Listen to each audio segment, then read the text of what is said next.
A Momentary Lapse of Reason is the first post-Roger Waters album led by David Gilmour.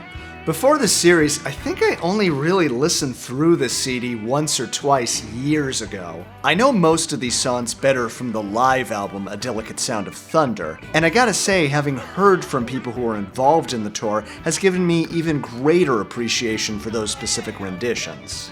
But in listening to the studio album again a few times since, not to mention listening to an original CD that came out at the time, it's still pretty good, all things considered. The album does feature some of those signature Pink Floyd soundscapes and guitar riffs, some of which we've been missing for a while. But objectively, it's got two major things going against it. For one thing, this is the most 80s sounding Pink Floyd ever got, which, if you've been watching my channel for a while, you know I'm not a huge fan of that sound. It was a moment where there were all these new technologies that we embraced rather too readily, I think, in retrospect. And just as the final cut sounds like a Roger Waters solo album, this essentially sounds like a David Gilmour solo album. Not exactly the same as About Face, but it does carry some of the same tropes. Of course, some fans have far bigger gripes with this album, so much as to call it a forgery, and that's an actual term Roger Waters used to describe a momentary lapse of reason. I've probably read every single conceivable reason fans have come up for writing this album off, and I'm sure a lot of viewers are already writing in the comments without even watching this video. So let's just get all these criticisms out of the way. I'll play this clickbait video from Pointless Lists. The top 5 reasons a Momentary Lapse of Reason is not a Pink Floyd album. Number 1, no Roger Waters. Roger is Pink Floyd, and that's a fact. He was the conceptual genius behind all the best albums and wrote all the lyrics. Sid Barrett didn't write The Wall. Nuff said. Number 2, Nick Mason doesn't even play on this album. He was too busy racing cars to actually play music, letting session drummers play for him. I don't remember this happening on the real Pink Floyd albums. Oh, I guess it did. Still, none of them could bang a gong like Roger Waters. Number 3, David Gilmour can't write songs. What did David Gilmour ever write on his own? I wouldn't know, because I only listen to the good songs written by Roger Waters. He just hired other people to write songs on Momentary Lapse of Reason. He let his wife write songs for him. How embarrassing. Number 4, the album sounds like U2, and we all know U2 is the worst band that ever existed in the history of history. Have you seen the South Park episode? Wouldn't have happened if Roger Waters was there. Just saying. Number 5, the final cut was supposed to be the final cut. Why would you call it that if you're just gonna make another album after it? Talk about false advertising. Ugh. And that's my list. Thanks for watching, losers. Also, on advice from our lawyers, this channel has nothing to do with Red Letter Media. We know nothing about Rich Evans and his infectious, very memeable laugh. Okay, let's address a few of these. I already made a video discussing the feud with Roger Waters and the looming lawsuit hanging over the album's production. A lot of times the sessions were interrupted because they had to take phone calls from lawyers. It is true that Nick felt he was out of practice, he openly admits this in his book, and surrendered the drum chair to players like Jim Keltner, or just relied on drum machines. Rick Wright really only came in near the end of the album's production, so his contributions are minor. John Caron was brought in as the band's second keyboardist. I already mentioned last time that John and David had played together with Brian Ferry at Live Aid. There is some debate over who's playing what on these later records. John has claimed that a lot of the keyboards attributed to Rick are actually his handiwork. I actually did reach out to John hoping for an interview, but he wasn't available. The later albums sound like U2? You do know U2 got their sound from Pink Floyd, right? Saying Pink Floyd sounds like U2 is like saying Paul McCartney sounds like Oasis. As far as outside writers are concerned, David Gilmour did collaborate with a few people, notably lyricist Anthony Moore from the band Slap Happy. Bob Ezrin was also brought back to produce, and he really is just the right guy to guide this material. David Gilmour, Anthony Moore, Bob Ezrin, and John Caron all collaborated on the album's lead-off single, Learning to Fly. Not to be confused with the Tom Petty or Foo Fighters song, and probably the best-known song from the album. The title has often been interpreted as a metaphor for David Gilmour learning to front the band.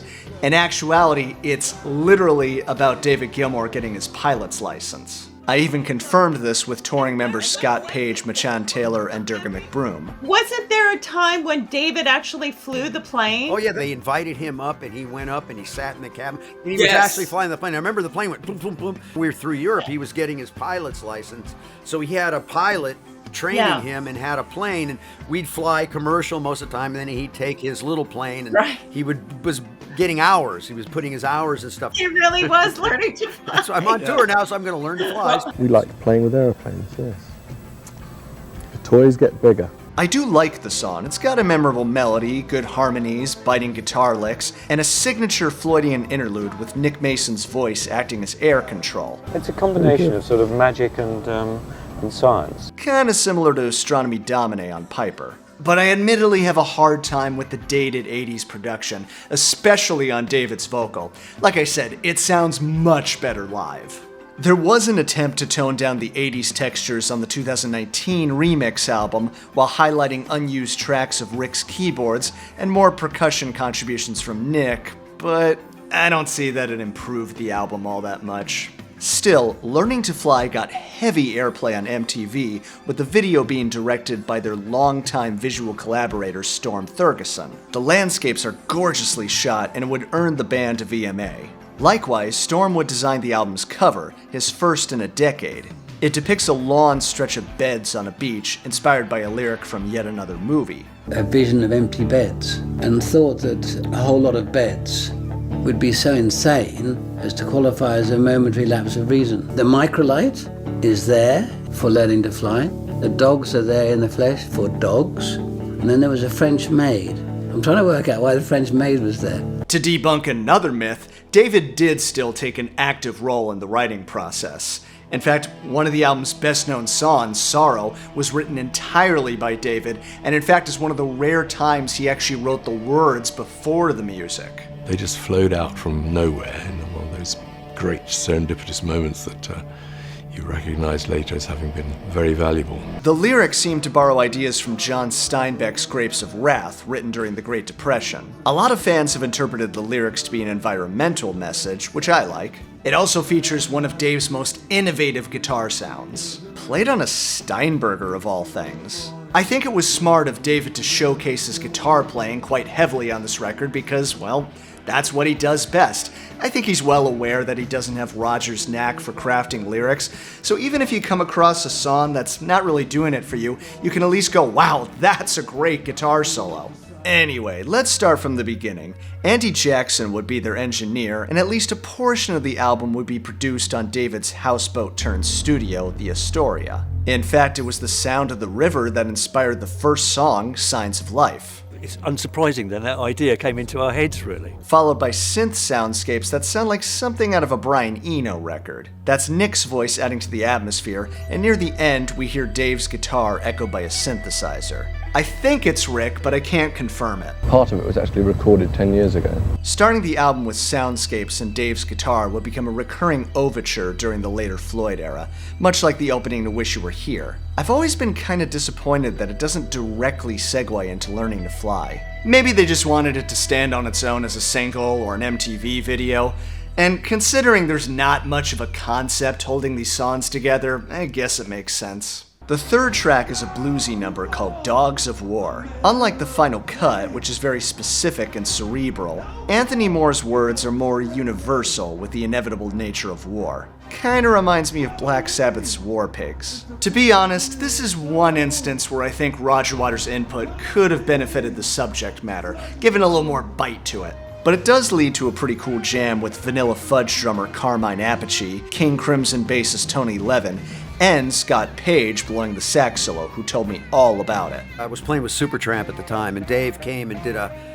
guest on the record. Gil called me up to come put a solo on the record, so I went and did Dogs of War. Personally, I knew zero about Pink Floyd. I called my friends, a couple of my friends up, and I said, yeah, man, I got called. I went and played on this Pink Floyd record. They said, you played on a Pink Floyd record?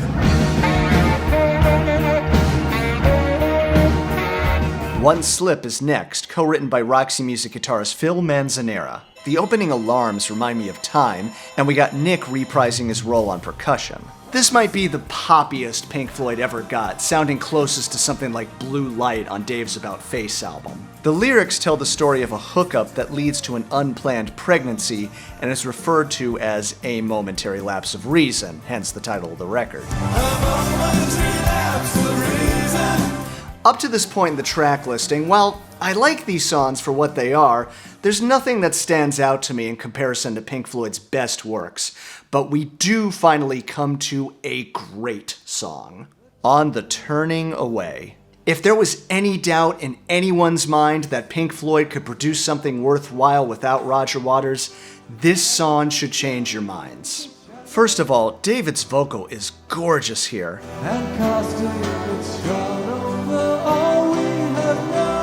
It's not as filtered as the other tracks and seems to suggest something of a Celtic melody with some unique subdivisions. Lyrically, there's a return to Pink Floyd's greatest theme, empathy. No more turning away from the pale and downtrodden, from the weak and the weary. While Anthony once again contributed lyrics, Dave apparently wrote the last verse by himself, and they might be my favorite lines on the album. Is it only a dream that there'll be no more turning away?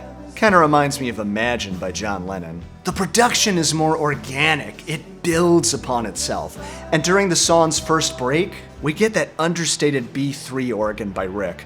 It's so good to hear him again.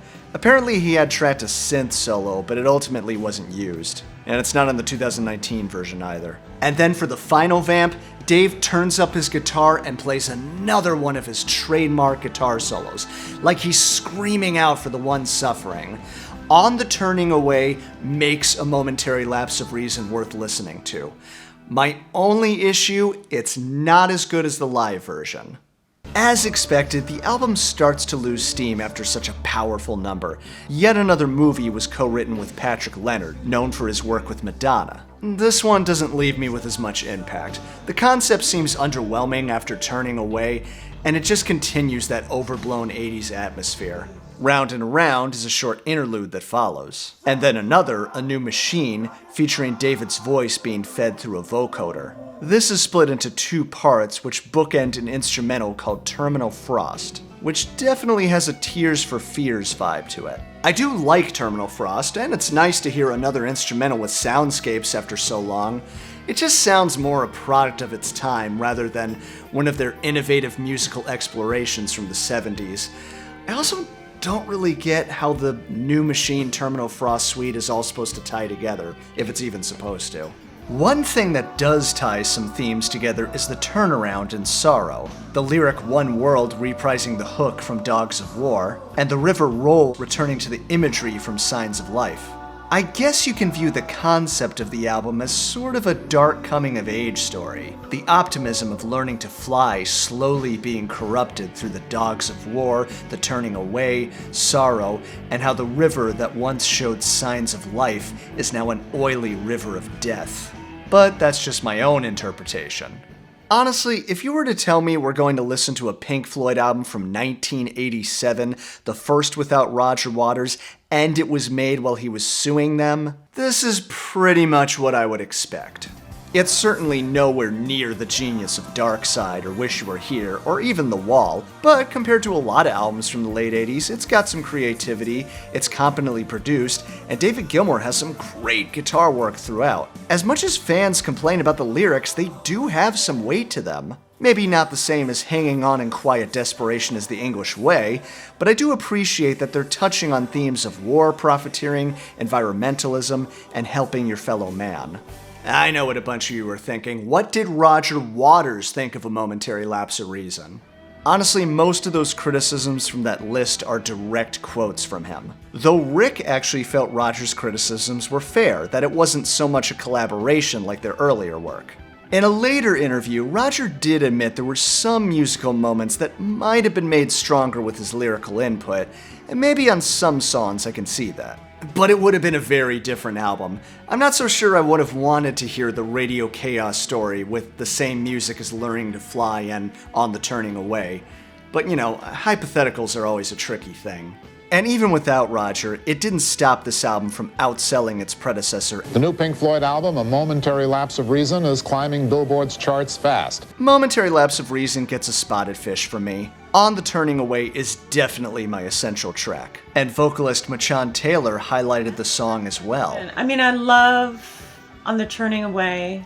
Yeah. I love that song. And as far as guitar work and an incredible piece featuring David, I would say Sorrow. Definitely agree with Sorrow being a standout. Dogs of War, I think, is so relevant now. And I do enjoy the single Learning to Fly, though I really do recommend listening to all these tracks from their Delicate Sound of Thunder concert. In fact, I've organized them all in a Spotify playlist below in the order that they appeared on the album, and we'll go through it in more detail next time.